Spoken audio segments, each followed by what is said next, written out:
Hello, this is Ken and Sally. We are in Aruba and we are at a beautiful site, elevated. We can see 360 degrees, and truly it's just an idea that God wants to lift our perspective so we see higher and further in His presence, in the light of His love. Blessings. We are so grateful to have this time together on this beautiful island of Aruba. Yesterday we were in Curacao.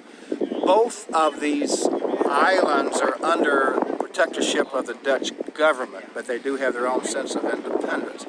Very unique history, a lot of cultures and languages. It's a requirement of school children to learn 4 languages to get through school in both of these islands. But every lighthouse, as we know and have said previously, represents the ability to guide through navigation channels or through rocky shores, or just to be a marker for direction.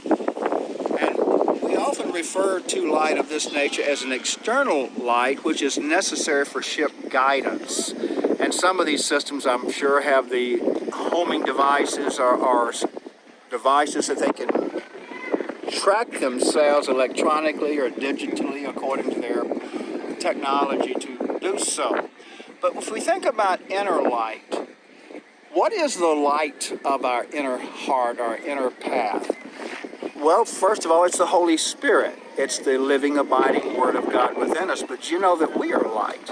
As Spirit being the Father of lights is the same as the Father of spirits. That means we're both light and we're both spirit. Jesus said, "You are the light of the world." That means the light we bring in from our innermost being, which we draw from the inner well, or the kingdom of God, or heaven itself.